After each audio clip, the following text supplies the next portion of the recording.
Hello.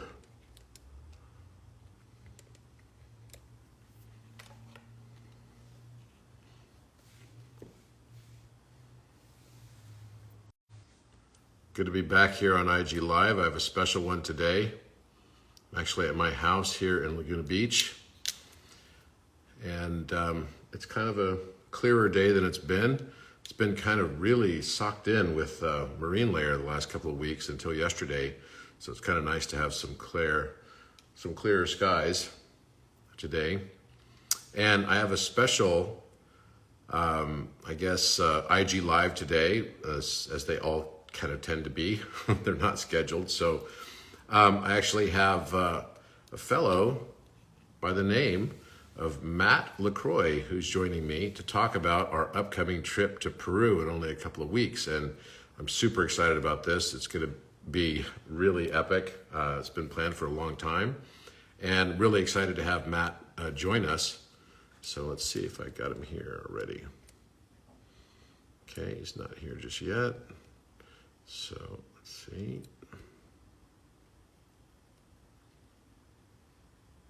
Okay. All right, we'll just wait a minute for him to join.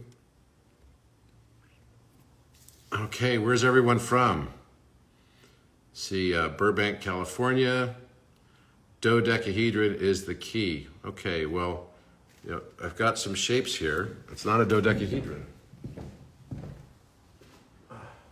This one is called the grantahedron, And the grantahedron is a unique shape that is made up of 8 regular pentagons that go around the center, and then at the top and the bottom, they are irregular pentagons that are diamond shaped. So each side would be one here, and one here in length, 1 unit, and this is 1.618 golden ratio. And it allowed it to be a new geometric form that closes perfectly. And it has 8,640 as the sum of its angles. And the reason it's got all these different torus symbols on it is that representing how each rotation of the torus symbol is actually creating a different sort of vibe. You flip the torus on its side, right, like this. So torus like this is the torus symbol, the bull. But this way also means Aleph. It's the lowercase letter A. And that is also meaning bull. This is also meaning cow, which becomes an omega shape. And then this shape, like this, becomes a shape in alchemy for platinum. Isn't that interesting? So platinum, the feminine, the small case a, which means Aleph, also bull, and Taurus. Isn't that interesting? So yeah, this is a geometric form that I discovered a few years ago. And the way I discovered these is by looking into this whole mess of lines on 24-point perspective. And it was really amazing the day that I discovered this. And there's another one I have here too, while I'm waiting.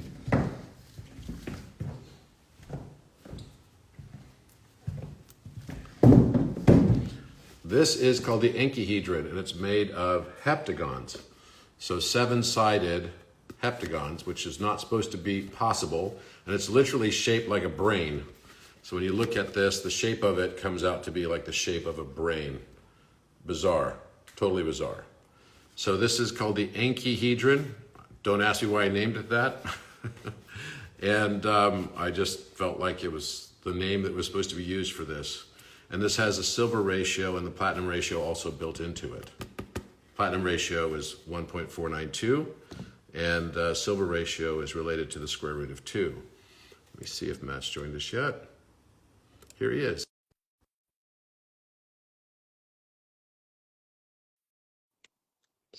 See, I had him, and then oh, there he is. Okay, Matt.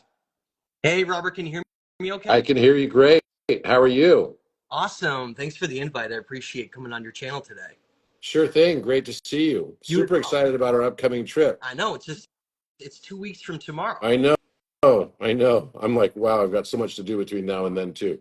It's unbelievable. So we're going on this trip to Peru, and I've been only one other time before. I co-hosted a group a few years ago, which was great in 2018. I haven't been back in a while, and I've been wanting to get back. And so I'm super excited to go back. And I just remember the last time I went there that it was like such an amazing kind of ancient feeling going around places like Oriente Tambo, right? Saxe Woman. And I just know that there's going to be new discoveries that we find on this trip that relate back to Alpha Chi Omega, the flower of life. Just having come back in April from Florianopolis and having found that there are, in fact, flower of life and Alpha Chi Omegas on an Orion-shaped megalithic site, which was at the dolmen, prayer dolmen, at the top of a mountain in Florianopolis, that was part of three different megalithic sites that all make Orion's belt. It seems like something big related to, this whole concept of Orion is kind of revealing itself, and I'm just excited to go to Peru to see what we find. I have a feeling that we're going to definitely discover quite a lot of stuff. But why don't you tell us about your research into Peru and why you're excited about this trip? Well, thanks for having me on here, and it's an honor to join you on this expedition. Again, it's coming up very soon, and we'll probably make a lot of very cool content while we're there and explore these ancient mysteries. I think the big question really comes out of what connection does Peru have with the ancient world of megalithic stone building, advanced stone building to the point where we don't even understand how they built some of the things they did. Like you mentioned, Ollantay Tambo, of course, Sacsayhuaman, and areas up by the Torreon of Machu Picchu, and many others around Cusco, which is this ancient golden central city of the Inca, or even pre-Inca, which is part of what we're going to be discussing. And as you mentioned before, connections to Orion, connections to other star constellations, but also cardinal points, aspects of understanding like a sundial where it moves around. For instance, the Torreon of Machu Picchu is basically like a giant sundial on top. And we're going to be going on some incredible adventures to explore these mysteries together. And for me, what has drawn me to Peru, just beyond even its incredible megalithic structures and its ancient history, is its connection to the work that I'm doing around Lake Van in Turkey, which you're going to be joining us as well. But Hmm. those connections go very deep. For instance, I can give an example of one of them, is that we're going to be exploring at Ollantay Tambo. Most people sort of run up to see the big giant blocks, which we of course will be looking at as well. But down in the bottom, down in the Sacred Valley there's a place called the Baña de la Nusta, which means the spring of the Nusta. And the Nusta was a term that the ancient Inca used for basically like a goddess, like a princess, like a goddess of them. And it has this beautiful spring that flows year round right over the top of like a step pyramid. Right over, and people sometimes put their fingers in front of it to show how the water gets moved. But that exact symbol is found also at Lake Van on something called the Kef bas relief that is Hmm. in Ankara. And it's exactly the same amount of levels, same design, and it's the same concept of a sacred, balanced symbol for nature and the balance that exists in all harmony of nature. And of course, that spring is flowing right over the top of it. And so what kind of connections does a place like this have all the way across the world, and not only the Van Turkey area, but with ancient Egypt? There's some Hmm. kind of a synergy that I know that we're exploring with this lost golden age that seem to spread around the world and creates these very similar connections and teachings all across the planet. And we're trying to understand what kind of mysteries those can unlock. It's really amazing, isn't it? It's like, I mean, I cannot help but feel everywhere I go that all of these sites were at one time part of, one larger global culture.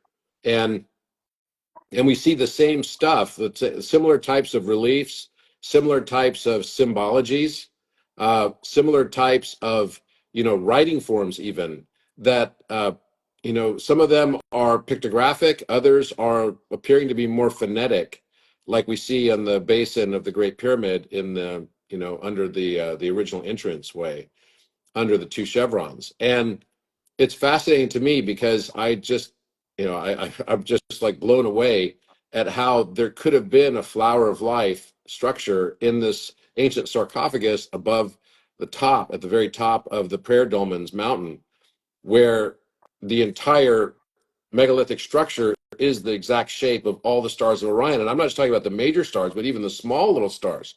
It was mind-blowing. So right under Regal is the little sarcophagus you lay in. There's a place to rest your head. And right on the ceiling above that, this is in Brazil, Florianópolis, Brazil, is a flower of life and an Alpha Chi Omega right in the center.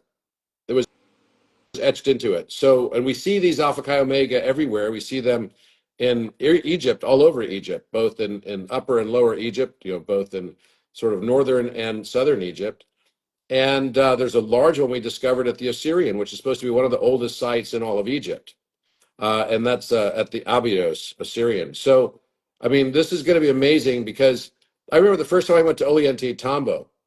That place blew me away because if you sort of stand on the site and you look at the mountain that's across the valley, you'll see that there's a jaguar carved into it. You see these faces and everything carved into it. And these are gigantic carvings in the side of this mountainside. I mean, it's like, wow.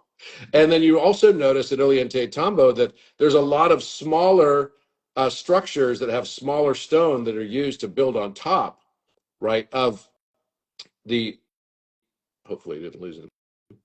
You still there, Matt? Sorry, I'm here. So that are used to build on top of the older structures. So you can see there's larger structures underneath, and then there's smaller stone that's been put on top, maybe by people that were more transient that came in after the fact, right? And built on top of these more ancient megalithic structures that were large block constructions. And are you seeing that all over in your studies as well? Exactly. There's like this telltale sign of what has happened in the ancient past based on the different sophistication of these levels of megalithic building. And what we always see is that it gets smaller and smaller over time. And of course, based on this concept of gradualism, like we're taught through modern archaeology, that should not be the case, right? Things should get more advanced over time and not less advanced and not less sophisticated. But we're finding the opposite. We're finding that there was a time in ancient history where they built the most incredible structures around the world, and later cultures that are often given credit for them are actually found to be quite primitive, like brick and mortar or very, very crude stone. I want to give an example. One of the sites right across from Ollantaytambo that not a lot of people know about is called Napa Inglesia. And Napa Inglesia has, again, that same design that we're looking into.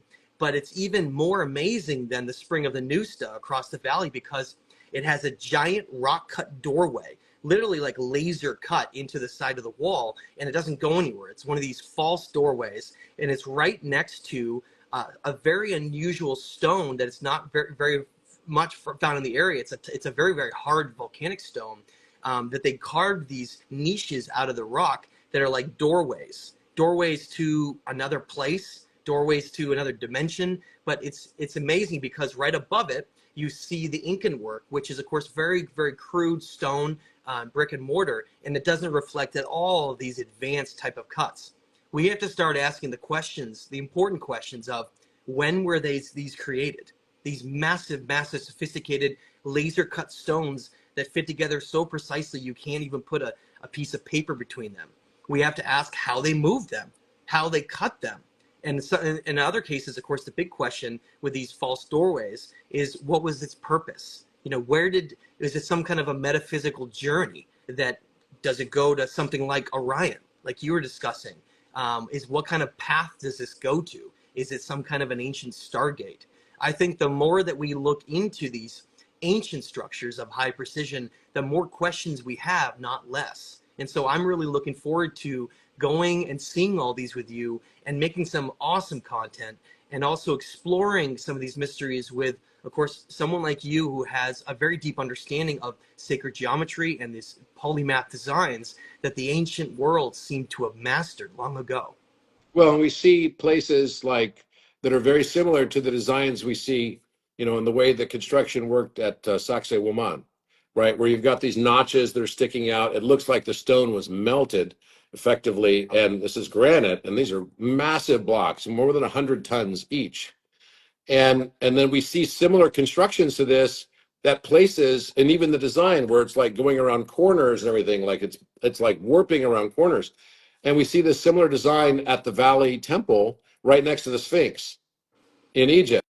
So and these same notches also sticking out that look very much like the same notches that we see in Cusco and Sacsayhuaman and several other places in Peru, and the Sacred Valley. So I think definitely there's such a big mystery here about our history, and our history is completely missing, like not one chapter, but whole volumes. And it really feels like that. And I think that we're going through cycles of, every 5 to 7,000 years, every 6,000 approximate years, where we, have this sort of like mass event where the history almost gets wiped. And so I'd also like to understand that, right? Because what's is that related also to how we end up moving into new North Star relationships with our planet? I mean, yesterday I was kind of astounded when one of my friends, Will Wire, sent me a picture of the view from his house of the Aurora Borealis in Colorado, which Yeah. that's kind of weird, no? And this year it's been all the way down to Florida and Mexico that you could actually see Aurora Borealis. I mean, something is definitely up with our planet and its magnetic and geomagnetic sort of, superstructure. Yeah, without a doubt, it's something to pay attention to. One of the misconceptions about a lot of what we've been told is that human activity is entirely to blame for this warming of the planet. Yet, all you have to do is look at not only Greenland ice cores that only go back 20,000 years, but look at the Antarctic ice cores. You can go back 450,000 years looking at the climate of Earth, and you can see we've had these massive, massive spikes of temperatures that then drop into these dips that go into almost like a complete ice age across the northern and some parts of the southern hemisphere.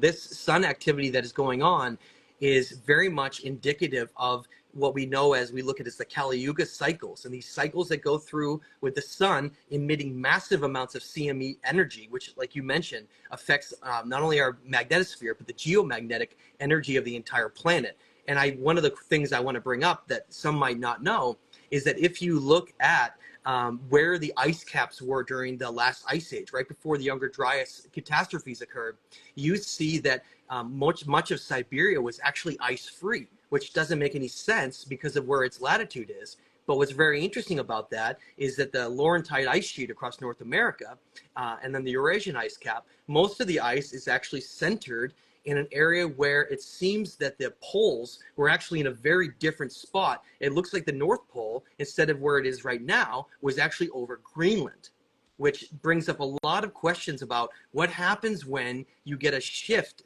from even that direction, from that distance, from Greenland to the North Pole.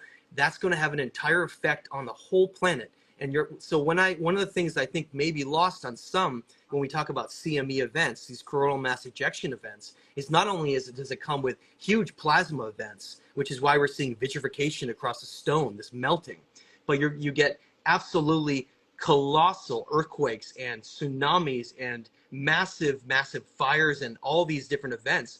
We know at the end of the Younger Dryas, and this is not of course related to human overhunting, but we know roughly 44 million megafauna went extinct across the northern hemisphere during these events. We have to ask ourselves, when we're in a place like Sacsayhuaman or Machu Picchu or Ollantaytambo or Cusco, what kind of event could have happened that wiped out not only the civilizations in Peru that we're exploring, but the civilizations in ancient Egypt, the civilizations around Turkey, and the civilizations around the world, Easter Island and China and India, many, many places that seem to have built the most sophisticated structures they had ever built in all of their history. And then boom, just like that, they essentially vanished. And the people that came later seemed to be more primitive people that had lived in a more primitive places. Like, for instance, when we go to Machu Picchu, we're exploring this mystery of are the Inca actually more of an indigenous group in the rainforest, in the Amazon rainforest,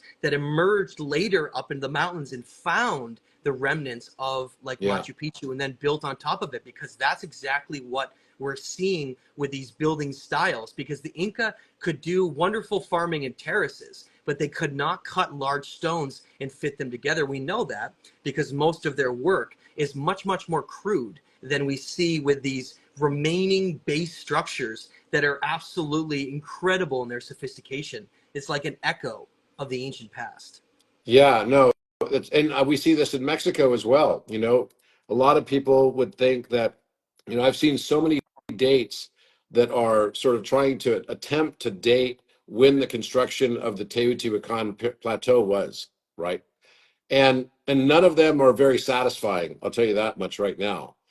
And you could go back throughout history from, the Aztecs, the Mayans, the Olmecs, and there still seems to be something that could actually point to this notion that very likely there was something much older than both of those civilizations that was resident there, and that you could say that, those and the Toltecs today are remnants in some way, shape, or form of these lost civilizations that they went through this period where they just didn't have the same amount of advanced technology. I mean, clearly, and somehow it was lost. And so it really makes you question: is our cycle of time what we actually believe it to be?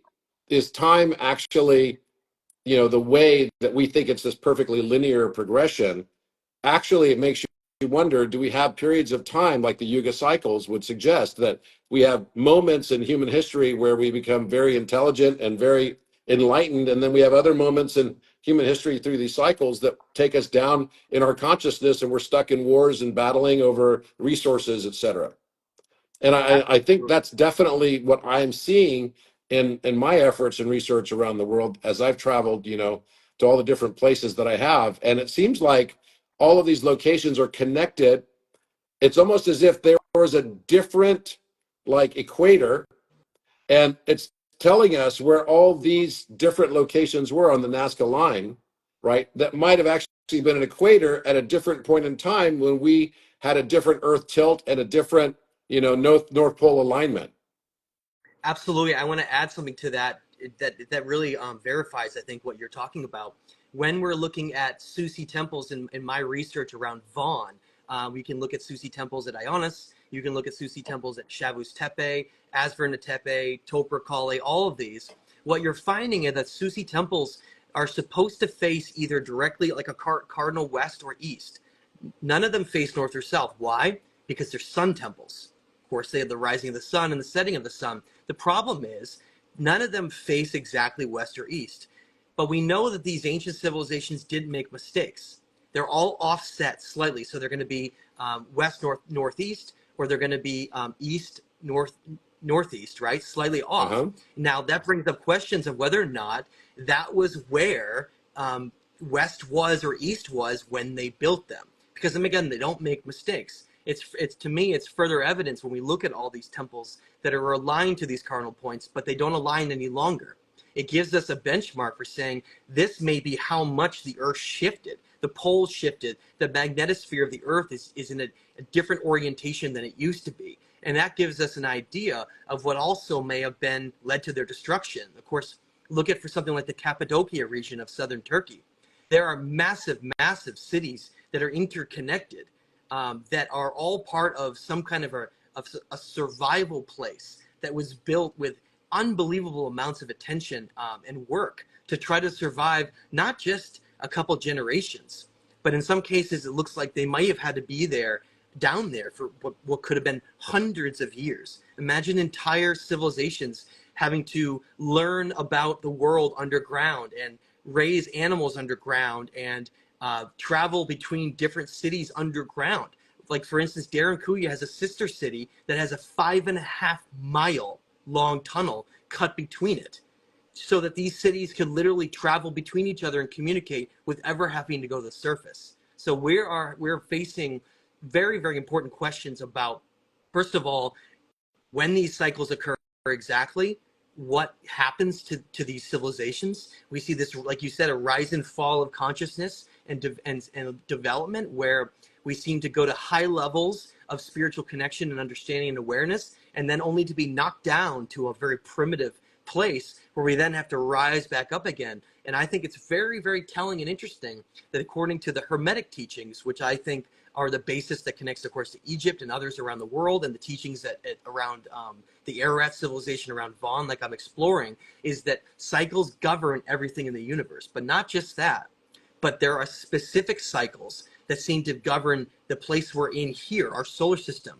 and that the sun and the how the planets align, and how we maybe even have like a binary companion, like a dead star companion that of course I used to talk about a lot in my past, that may be part of this great year. Now remember, right, the great year, about 25,000 years. What is half of that? About 12,000. So it's very interesting that if we talk about this concept of perihelion, meaning closest to our sun, of this giant dance, when we look at, of course, most 80% of most star systems are all binary, that Yeah. we try to understand that our cycle here of the great year seems to be governed and is a very specific cycle that aligns exactly with not only the Kali Yuga cycles, but perhaps even things like the Sumerian king list and the Egyptian king list as well. Absolutely. Oh, it's fascinating to think about this. And I know you've done some work looking at these ice cores. And so what is this correlation you're finding between this, every 5 to 7,000 year relationship that that might be somehow related to how we orient it with our North Star? What we're seeing is that ahead of every single one of these CME or other type events that occur on Earth that Hmm. basically resets civilization and starting over again, you see a massive spike in CO2. Hmm. Now, of course, in the ancient times, there was no industrialization. And so what can spike CO2? Well, you can get increased sunlight activity, can foster a lot of CO2 development, volcanic Hmm. eruptions, Hmm. methane defrosting in the northern hemispheres. A lot of these different things can create massive amounts of CO2. I think one of the ones that's actually really misunderstood is that when oceans warm up, because of melting glaciers and you rise ocean levels, you get a lot of microinvertebrates that actually exhaust a lot of different components that increase things like methane and CO2. But I find that incredibly interesting because it aligns with us telling us, look, there are indicators that let us know when these events are going to happen out ahead of time. And right now, what we're seeing are those types of indicators are present right now. But before I go down that doomsday scenario, I'd like to point out that I believe that humanity has certain technological advances that we may have never had in our ancient past. The golden age that built these structures and megalithic things seemed to understand energy and levitation and telekinesis, all these abilities that we don't seem to have, but we seem to have something they don't have. And I think that has to do with Nikola Tesla-like technology that in the end may save us from total annihilation from these CME events. Interesting. So which technology are you referring to exactly? Well, I'm talking about magnetic technology.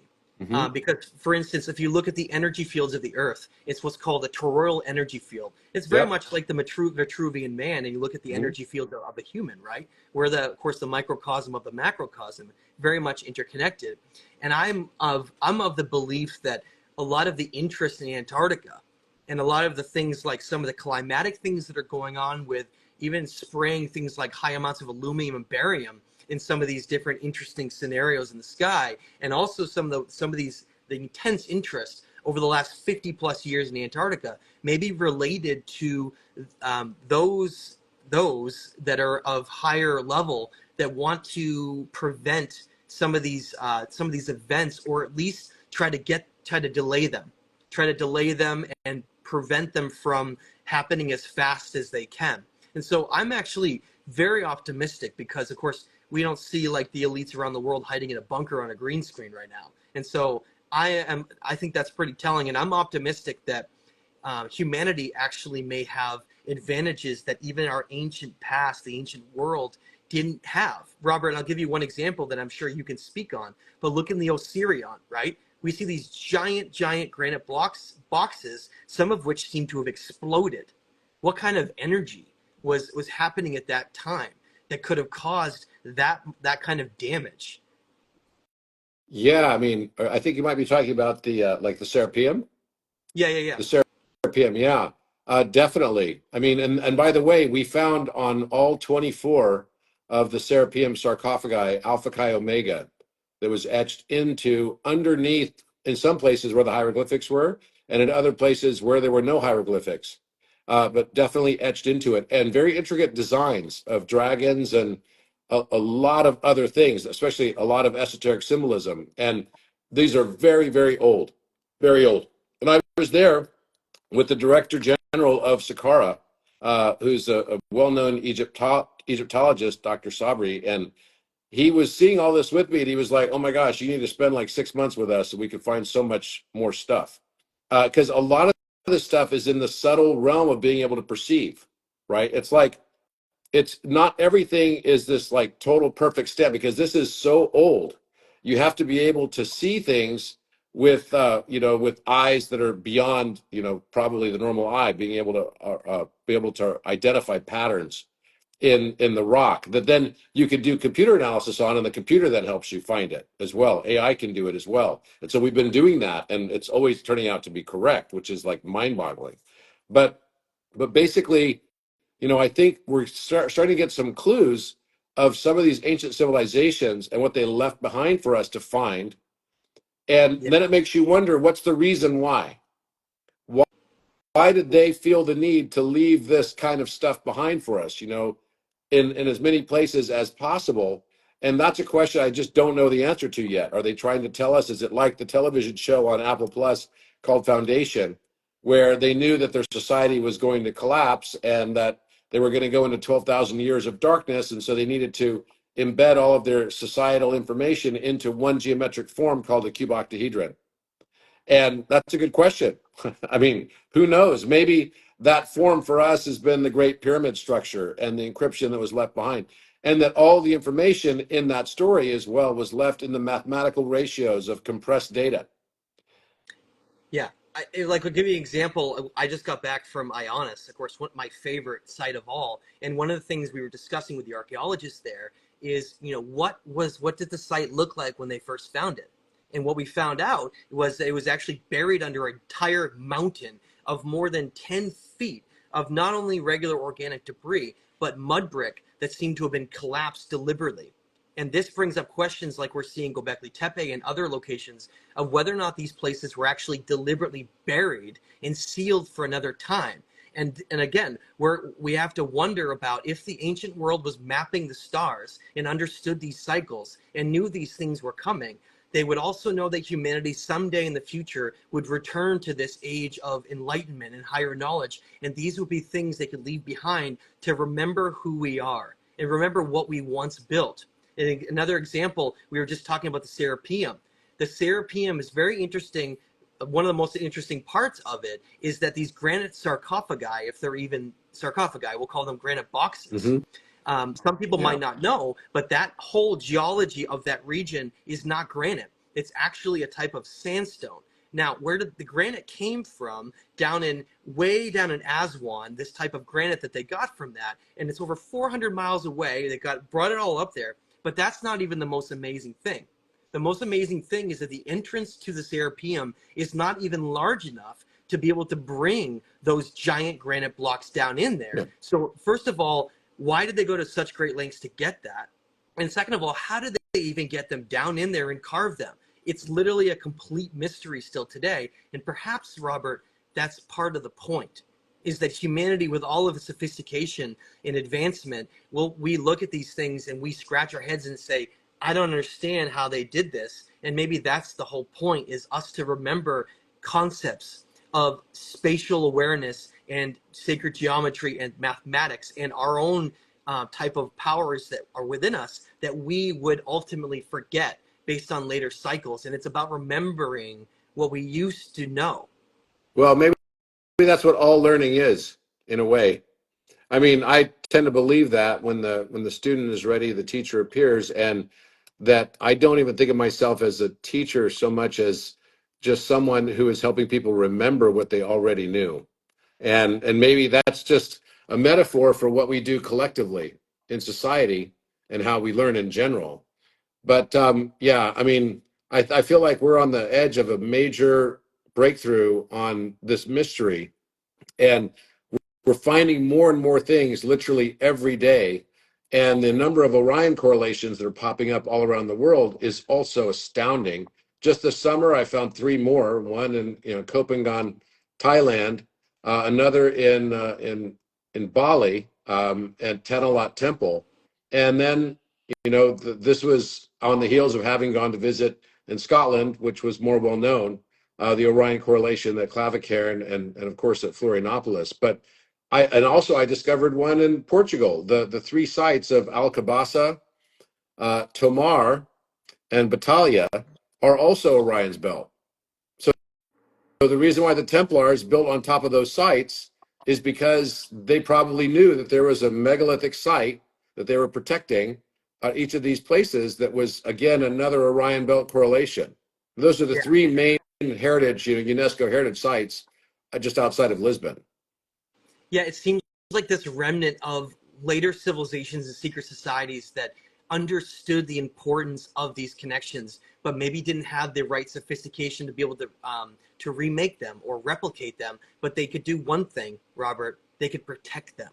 And I think that's a really important concept. And of course, in ancient Egypt, the Orion connection is very, very strong there, with an understanding that maybe the path of souls in the entire universe may be somehow connected to Orion and this Milky Way connection that we have.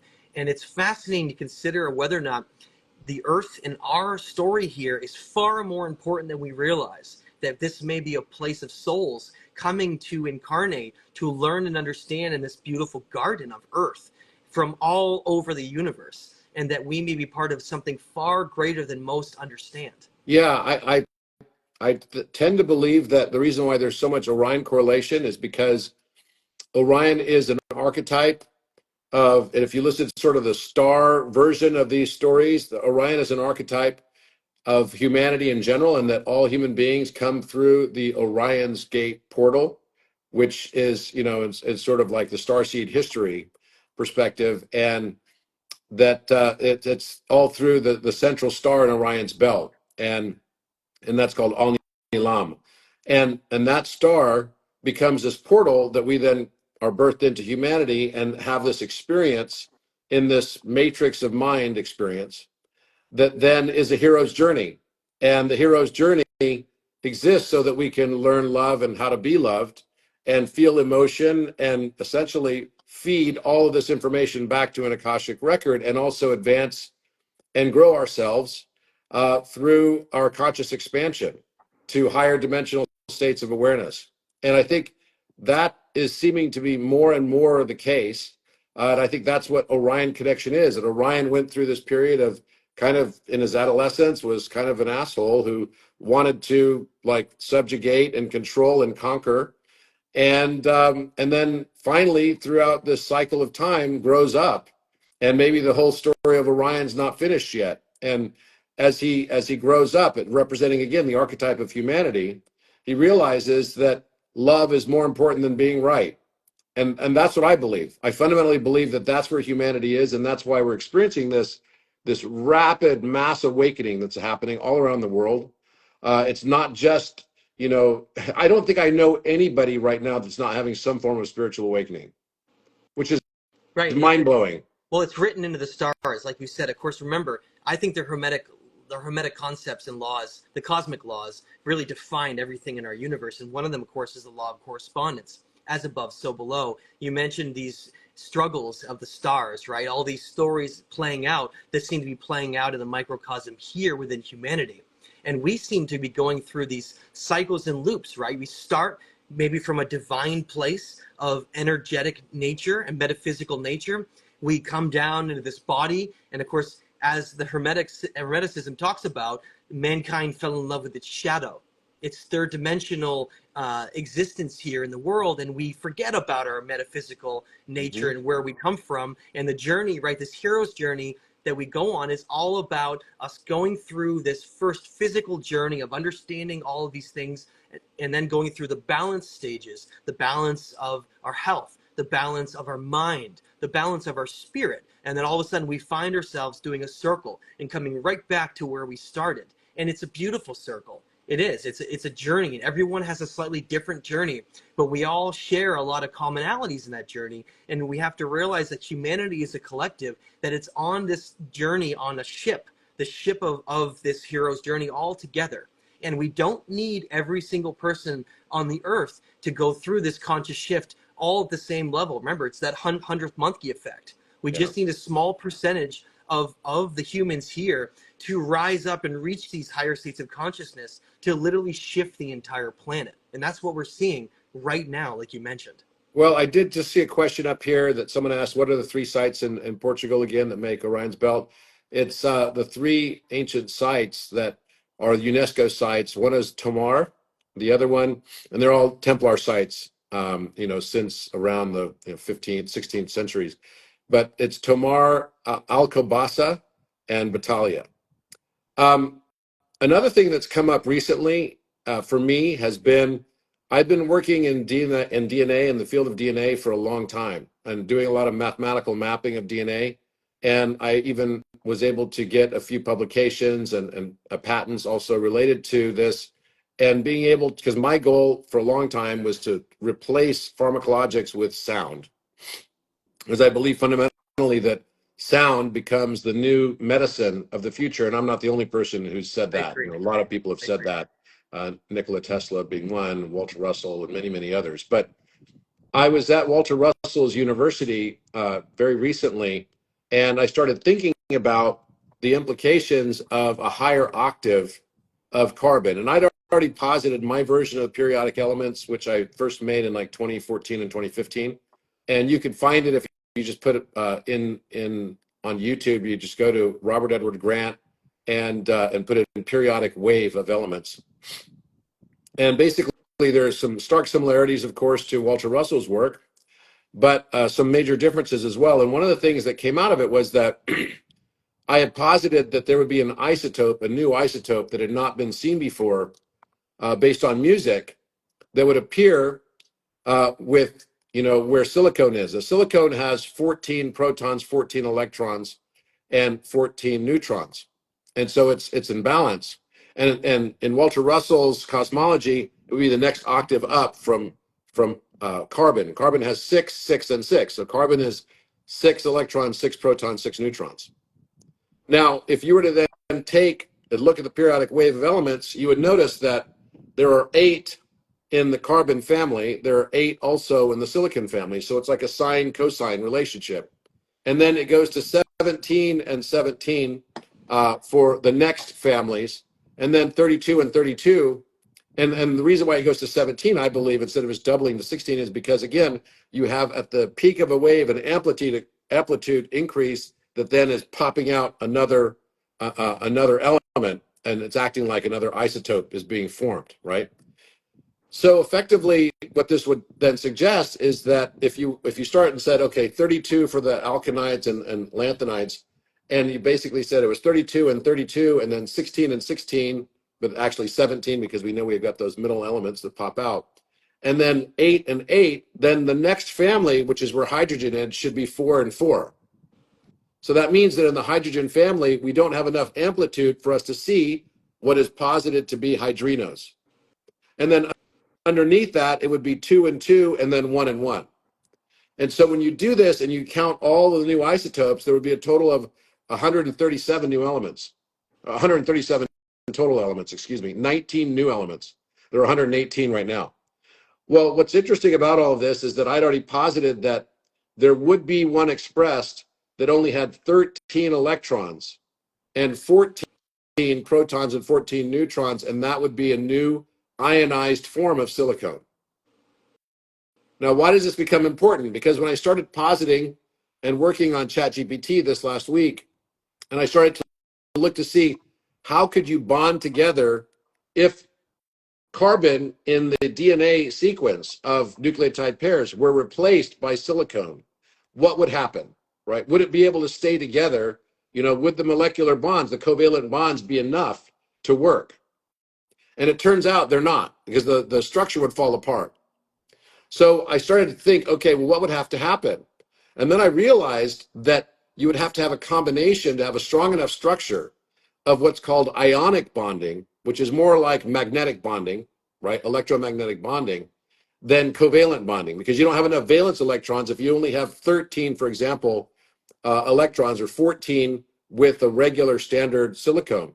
You wouldn't be able to have enough valence electrons to be able to have the combinations together to make the structure work. It's like trying to work with Legos and you're missing the most important parts, right? And put them all together.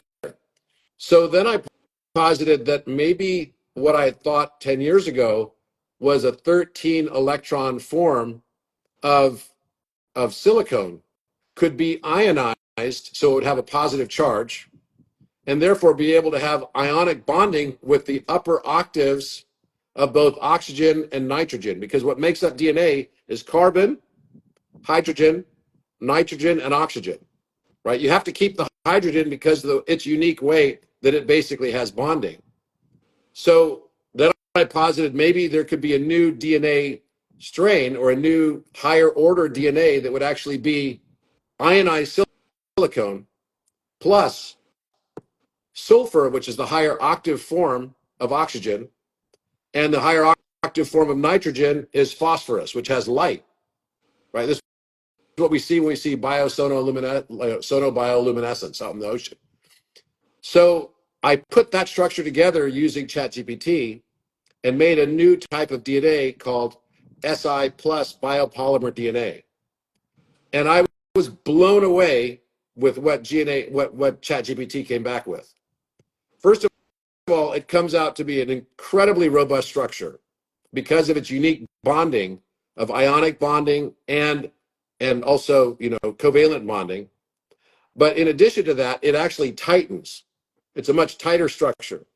And this structure then allows you to be able to have twice as much data per square millimeter, right, of space in this DNA structure. So it becomes a silicone-based DNA structure, and the life forms that come off of that don't require water to survive, are incredibly resilient to very, very extreme temperatures, very high temperatures and very, very low temperatures. I mean, like hundreds of degrees. Are also resilient to aging and cancer because the DNA structure is so strong that it actually becomes resilient to all of these things that cause us to age and have cancer and sort of cell mutation, right? That happens, and you have breakdown of these cells. And also, so you have the benefit of not having to age the same way. You have the benefit of not having to take in food or water, and can survive in very harsh and extreme environments, possibly even in space. And I started, and it would also be filled with light because of all the phosphorus content. Now, this is mind blowing because, a lot of people have talked about a higher order DNA, and it would also be flexible. So it would be like an organic tissue. And I just wanted to see if it's even possible to create DNA using this higher order of silicone instead of, and so, what is the basis of quartz crystal? It's silicon dioxide, right? So I wanted to see if it was even possible. And until this last week, I never found the way to make it possible until I figured out that you could do it simply by making an ion out of the silicone aspect of this. And that now you could use this approach for terraforming.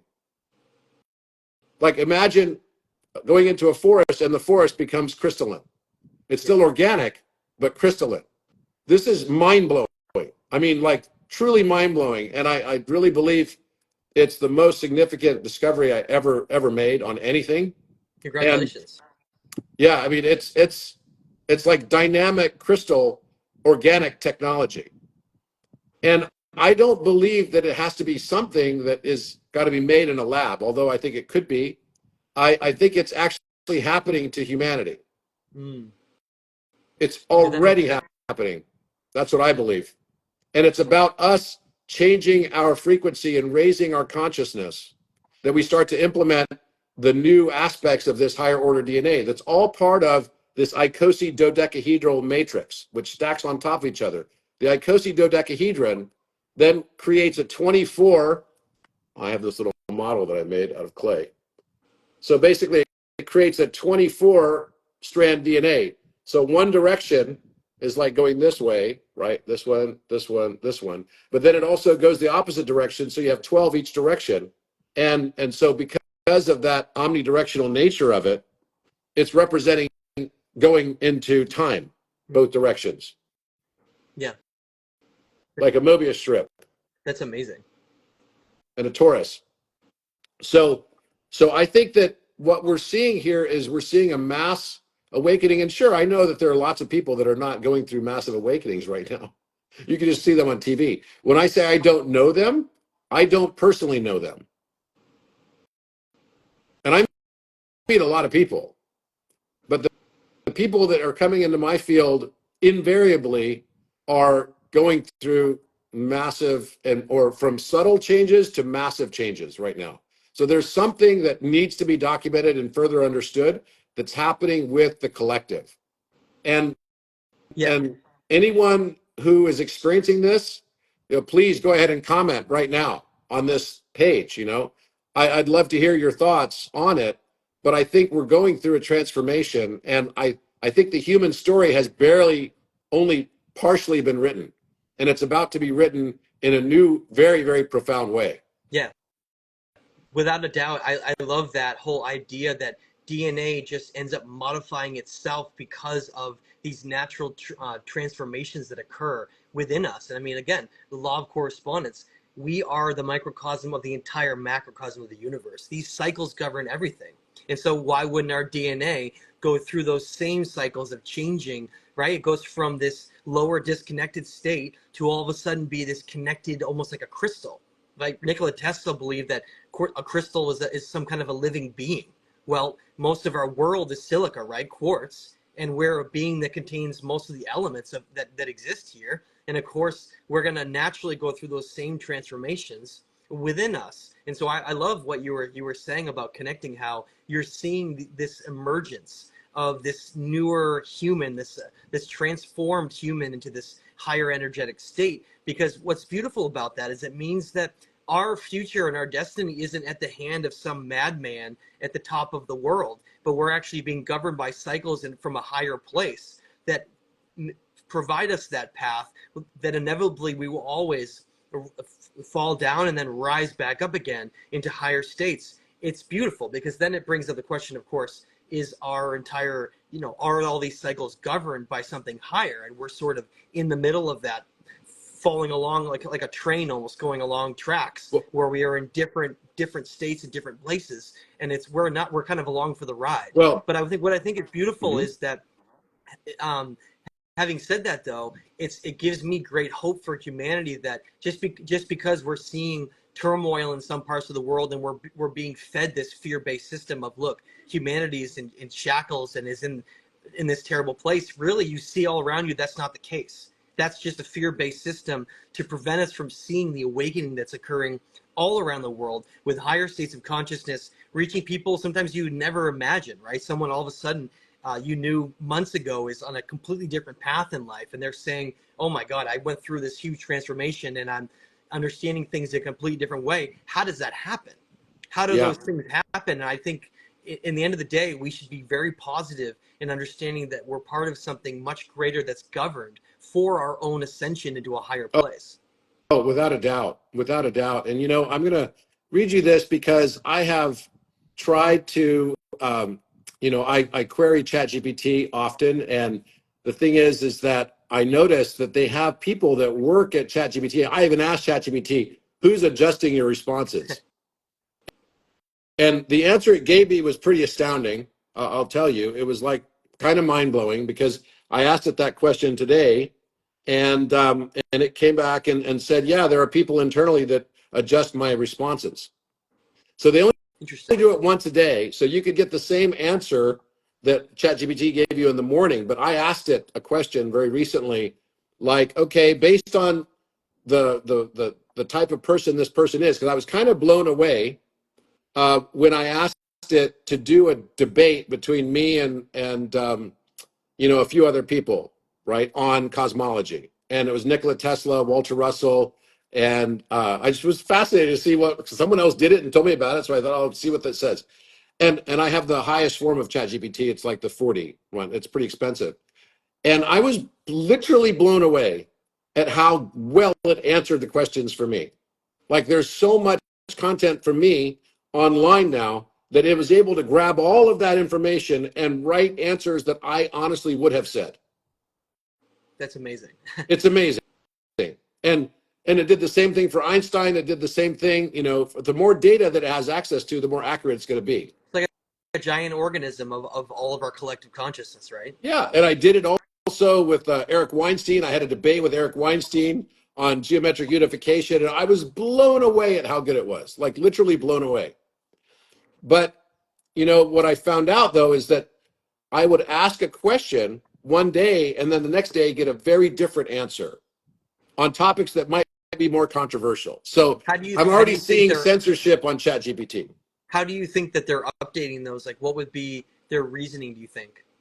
Well, what ChatGPT said, and I'd have to, it's on my phone, so I can't read it right now. But what ChatGPT said that was mind blowing was that, well, I might have it. Hang on a second. I could pull it up on my computer. I could pull part of it up anyway. What ChatGPT said that was like really disturbing was that, it is being manipulated effectively. So it knows that? Yeah. Yeah, it does.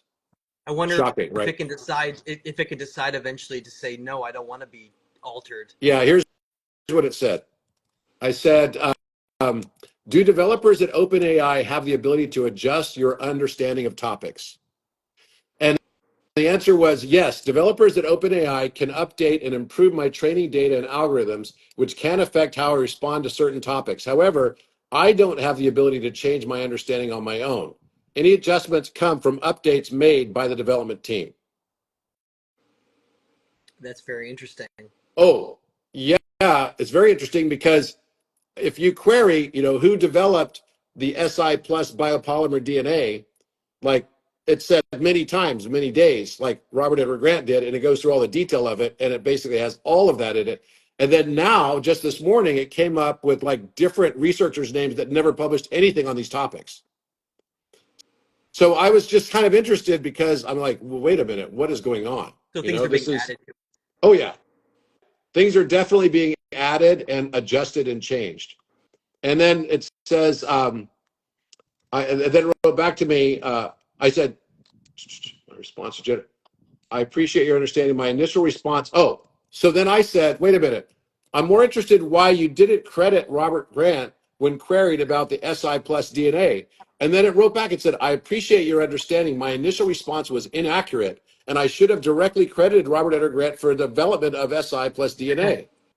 Wow, look at that. What the hell? And I developed it all in combination with ChatGPT. So I have a whole history, and I took screenshots on all of it too, right? So the reason I'm going to read this to you guys is because I'm worried about the story being changed. And you didn't know you were going to be in the middle of this one, did you? Okay, very interesting. But this is late breaking news. Okay, so SI, ionized silicone DNA, is a theoretical concept developed by Robert Edward Grant. It explores the possibility of incorporating silicone into the structure of DNA, either replacing or augmenting the traditional carbon-based backbone. In this model, silicone, which shares some chemical properties with carbon, could form an alternative biopolymer that allows for new forms of biological and synthetic life, as well as enhanced biological systems. Now, when I say synthetic life, it doesn't mean that it's like a computer per se. Synthetic life could be simply something that's created that is not totally organic, right? And of course, ChatGPT doesn't understand that we might be all going through a major sort of DNA upgrade right now. The concept of SI plus DNA was developed by Robert Edward Grant, who has an extensive background in biotechnology, cryptography, and geometry.